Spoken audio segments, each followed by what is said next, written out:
अपने से पहले पृथ्वी को शाप से मुक्त करते हैं, लेकिन स्वयं शापबद्ध है। अभिशापों को आदर्शों की अट्टालिका बना देने का कौशल किसी के पास है, वो राम के पास है। निजी दुख को समष्टि की करुणा में परिवर्तित करने का कौशल किसी के पास है, तो राम के पास है। इसीलिए वो धीरोदात्त नायक हैं। राम किसी भी प्रकार जपो, मरा जपो या राम जपो, आपको पुण्य मिलेगा। तो महर्षि वाल्मीकि ने मरा जपा तो कवि कोकिल कहलाए। पानी में मगरमच्छ के द्वारा पकड़े हुए गज ने जपा तो उसे मुक्ति मिली। गणिका ने जपा तो उसे मुक्ति मिली। अजामिल ने जपा तो उसे मुक्ति मिली। राम का नाम एक ऐसा नाम है जो किसी भी प्रकार जपो तो उसमें मुक्ति ही प्राप्त होती है। इसकी ध्वनि तो जिस वाचक ने की है, जिस बोलने वाले ने की है, जिस कहने ने की है, उसके तो बिना अर्थ के शब्द भी सुने जाते हैं। यह तो भगवान शंकर ने माता गिरिजा को सुनाई थी। भगवान शंकर तो बिना अर्थ के शब्दों के समूह को भी शाबर मंत्र बना देते हैं। यह राम कथा इसीलिए शाबर मंत्र है, जहां से खोलो वहीं से मंगल है। इसे सुनाते समय भगवान भावुक हो जाते हैं शंकर जी। वे अपने आराध्य की चर्चा में रस निमग्न हो जाते हैं, लेकिन फिर बाहर निकलते हैं। मगन ध्यान रस दंड जुग पुनि मन बाहर कीन, रघुपति चरित महेश तब हर्षित बरसे लीन। दोबारा बाहर निकलते हैं। राम कथा शापों की शिव मुद्रा है। जितने प्रकार के शाप हैं सबसे मुक्ति मिली है। विष्णु जी को मुक्ति मिली है महर्षि भृगु की पत्नी की मृत्यु जो हो गई थी उससे। योग वशिष्ठ में कथा है कि सनत कुमारों ने भी विष्णु का अपमान किया, उन्हें भी शाप मिला, शापों का आदान प्रदान हुआ।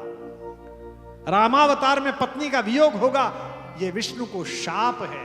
भगवान को भी शाप लग सकता है, लेकिन उस शाप से मुक्ति हुई है। श्रवण कुमार के माता पिता ने भी शाप दिया है, और जिस समय श्रवण कुमार के दिवंगत हो जाने के बाद दशरथ जी ने चिता पर चढ़ते हुए उनके पिता से कहा कि मुझसे बड़ी भूल हुई, मैं पुनः आपसे क्षमा मांगता हूं। तो श्रवण कुमार के पिताजी ने कहा कि नहीं, गलती तो मुझसे भी हुई। आपने तो आवाज सुनकर तीर चलाया था, इसमें आपका दोष नहीं था।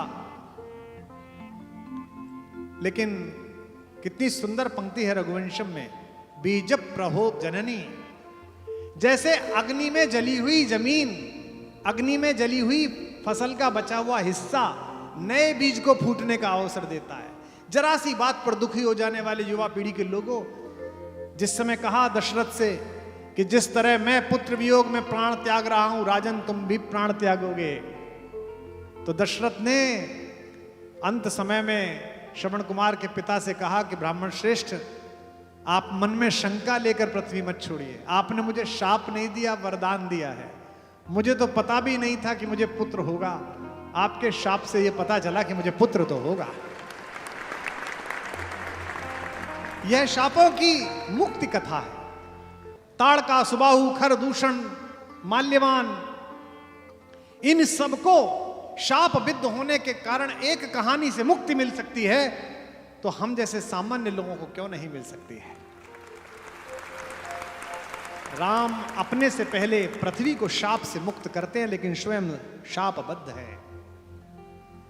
अभिशापों को आदर्शों की अट्टालिका बना देने का कौशल किसी के पास है, वो राम के पास है। निजी दुख को समष्टि की करुणा में परिवर्तित करने का कौशल किसी के पास है, तो राम के पास है। इसीलिए वो धीरोदात्त नायक हैं। उनके पिताश्री भी जानते हैं, कहते हैं कि ये महात्मा है। कौन सा पुत्र ऐसा है जिसे उसका पिता महात्मा कहे। जब भगवान राम का वनगमन हुआ, श्रीमद् वाल्मीकि रामायण में प्रवेश करते समय श्लोक सम्मुख आया, बड़ा आनंद आया। बालकनी पर आकर जब राम का रथ चला गया, तो बिलखते हुए कौशल्या से दशरथ कहते हैं कि वाहना नाम च मुख्या नाम वहताम तममात्मज। मुझे वाहनों के पदचिन्ह दिखाई दे रहे हैं, मुझे पैरों के निशान दिखाई दे रहे हैं कौशल्या।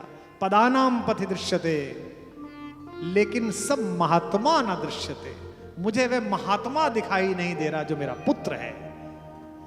अपने पिता के मुख से जो बालक इस प्रकार का संबोधन ले ले, वही राघवेंद्र राम हो सकता है, वही भगवान बन सकता है। इसीलिए राम रणरंग धीर हैं। राजनीति के लोग बैठे हैं, विधायक लोग, मंत्री लोग बैठे हैं, ये एक चुनाव जीतते हैं ये लोग तो कितना बड़ा जुलूस निकालते हैं।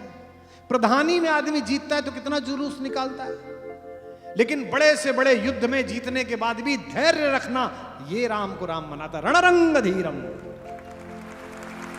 लोकाभिरामम रणरंग धीरम राजीव नेत्रम रघुवंशनाथम। लोकाभिरामम रणरंग धीरम राजीव नेत्रम रघुवंशनाथम। कारुण्य रूपम करुणाकरंतम श्रीरामचंद्रम शरणं प्रपद्ये। कारुण्य रूपम करुणाकरंतम श्रीरामचंद्रम शरणं प्रपद्ये। श्रीरामचंद्रम शरणं प्रपद्ये।